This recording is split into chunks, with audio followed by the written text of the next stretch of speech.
پیارے ابو جان اور امی جان، مجھے آج ملک سے باہر 5 سال ہو گئے ہیں اور میں اگلے ماہ اپنے وطن واپسی کا ارادہ کر رہا ہوں۔ میں نے اپنے ویزا کے لیے جو قرض لیا تھا وہ ادا کر چکا ہوں اور کچھ اخراجات پچھلی چھٹی پر ہو گئے تھے، تحفے تحائف لینے میں اور کچھ دیگر اخراجات۔ اب میرے پاس کوئی بڑی رقم موجود نہیں، لیکن میری صحت ابھی ٹھیک ہے اور میں خود کو اس قابل سمجھتا ہوں کہ پاکستان جا کر کوئی بھی اچھی نوکری کر سکوں اور گھر کے اخراجات چلا سکوں۔ یہ جگہ مجھے پسند نہیں ہے، میں اپنے گھر رہنا چاہتا ہوں۔ آپ کی کیا رائے ہے اس بارے میں؟ آپ کا پیارا جمال۔ پیارے بیٹے جمال، تمہارا خط ملا اور ہمیں تمہاری چھٹی کے بارے میں پڑھ کر خوشی ہوئی۔ باقی تمہاری امی کہہ رہی تھی کہ گھر کی حالت بہت خراب ہو رہی ہے اور تم تو جانتے ہو برسات شروع ہونے والی ہے۔ یہ گھر رہنے کے قابل نہیں ہے۔ گھر چونکہ پرانی اینٹوں اور لکیروں سے بنا ہوا ہے، اس لیے اس کی مرمت پر کافی خرچ آئے گا۔ ہم سوچ رہے ہیں کہ کنکریٹ اور سیمنٹ سے بنا ہوا گھر ہو تو بہت اچھا ہو۔ ایک اچھا اور نیا گھر وقت کی ضرورت ہے۔ تم جانتے ہو یہاں کے کیا حالات ہیں۔ اگر تم یہاں آ کر کام کرو گے تو اپنی محدود سی کمائی سے گھر کیسے بنا پاؤ گے؟ خیر، گھر کا ذکر تو ویسے ہی کر دیا، آگے جیسے تمہاری مرضی۔ تمہارے پیارے امی اور ابو۔ پیارے ابو جان اور امی جان، میں حساب لگا رہا تھا، آج مجھے پردیس میں 10 سال ہو چکے ہیں۔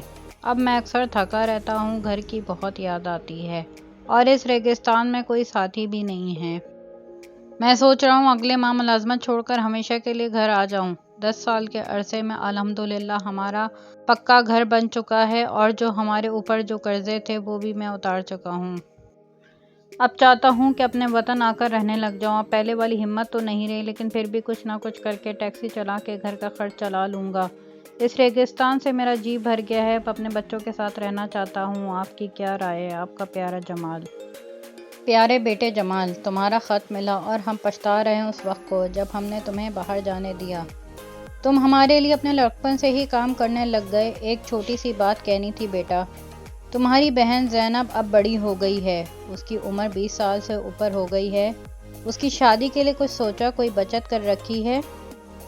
بیٹا، ہماری تو اب یہی خواہش ہے کہ زینب کی شادی ہو جائے اور ہم اطمینان سے مر سکیں۔ بیٹا ناراض مت ہونا، ہم تم پر کوئی بوجھ نہیں ڈالنا چاہتے۔ تمہاری پیاری امی اور ابو۔ پیارے ابو جان اور امی جان، آج مجھے پردیس میں 14 سال ہو گئے، یہاں کوئی اپنا نہیں ہے۔ دن رات گدھے کی طرح کام کر کے میں بیزار ہو چکا ہوں۔ بس اب ویزا ختم کروا کے واپس آنے کا سوچ رہا ہوں۔ پچھلے کچھ سالوں میں اللہ کی مدد سے ہم زندگی کی بیشتر آزمائشوں سے نکلنے میں کامیاب ہو گئے۔ زینب بہن کی شادی ہو چکی ہے اور اب وہ اپنے گھر میں سکھی ہے۔ اس کے سسرال والوں کو خوش رکھنے کے لیے میں اکثر تحفے تحائف بھی بھیج دیتا ہوں۔ اللہ کے کرم سے میں نے آپ لوگوں کو حج بھی کروا دیا اور کوئی قرضہ بھی باقی نہیں ہے۔ بس کچھ بیمار رہنے لگا ہوں، بی پی بڑھا ہوا ہے اور شوگر بھی ہو گئی ہے، لیکن جب گھر آؤں گا، گھر کے پرسکون ماحول میں رہوں گا اور گھر کا کھانا کھاؤں گا تو انشاءاللہ اچھا ہو جاؤں گا۔ اور ویسے بھی اگر یہاں مزید رہا تو میری تنخواہ دوا دارو میں چلی جائے گی۔ وہاں آ کر کسی حکیم سے سستی دوائی لے کر کام چلا لوں گا۔ اب بھی مجھ میں اتنی سکت ہے کہ کوئی ہلکا کام جیسے پرائیویٹ گاڑی چلانا کر لوں گا۔ آپ کا پیارا جمال۔ پیارے بیٹے جمال بیٹا، ہم تمہارا خط پڑھ کر کافی دیر روتے رہے۔ اب تم پردیس میں مت رہنا، لیکن تمہاری بیوی زہرا نے کچھ کہنا تھا، تم اس کی بھی بات سن لو۔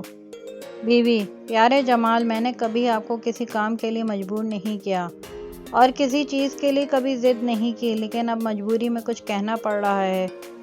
آپ کے بھائی جلال کی شادی کے بعد آپ کے والدین تو مکمل طور پر ہمیں بھول چکے ہیں۔ ان کا تمام پیار نئی نویلی دلہن کے لیے ہے۔ میں نے تو یہ بھی سنا ہے کہ وہ آبائی گھر جلال کو دینے کا سوچ رہے ہیں۔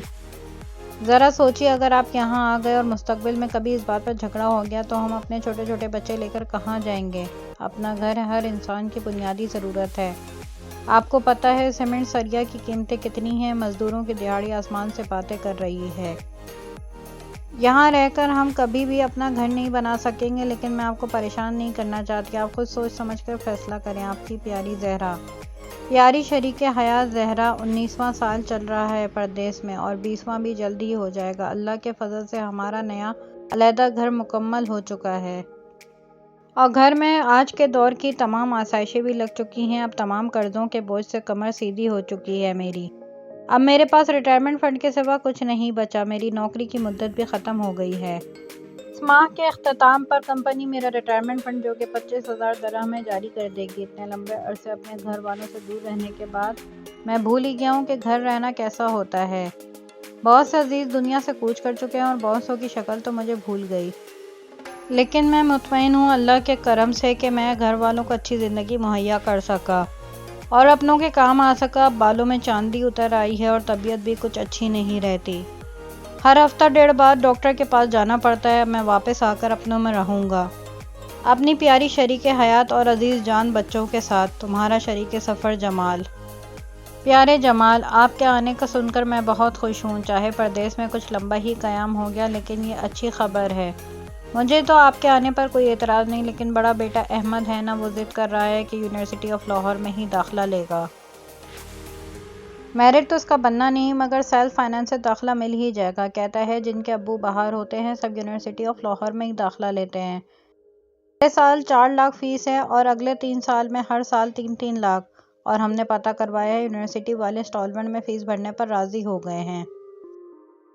اس ماہ کی 30 تاریخ تک فیس کی پہلی قسط بھرنی پڑے گی۔ آپ کے جواب کی منتظر، آپ کی پیاری زہرا۔ اس نے بیٹی کی پڑھائی کے لیے ساری رقم بھیج دی، بیٹی کی شادی کے لیے جہیز اور دیگر اخراجات بھیجے۔ مگر اب 27 سال ہو چکے تھے، وہ خود کو ایئرپورٹ کی طرف گھسیٹ رہا تھا۔ شوگر، بلڈ پریشر، السر، گردے و کمر کا درد اور جھریوں والا سیاہ چہرہ اس کی کمائی تھا۔ اسے اچانک اپنی جیب میں کسی چیز کی موجودگی کا احساس ہوا۔ اس نے جیب میں ہاتھ ڈال کر دیکھا تو وہ ایک انکھلا خط تھا۔ یہ وہ پہلا خط تھا جو اس نے اپنی پردیس کی زندگی میں نہیں کھولا۔ تو دوستوں، اگر آپ کو ہماری یہ کہانی اچھی لگی ہو تو لائک کریے گا، کمنٹ سیکشن میں بتائے گا کہ آپ کو کیسی لگی، اور ہمارے چینل کو سبسکرائب کریے گا، بیل آئیکن کو کلک کریے گا تاکہ آئندہ آنے والی ہر ویڈیو سب سے پہلے آپ کو فری میں دیکھنے کو ملے۔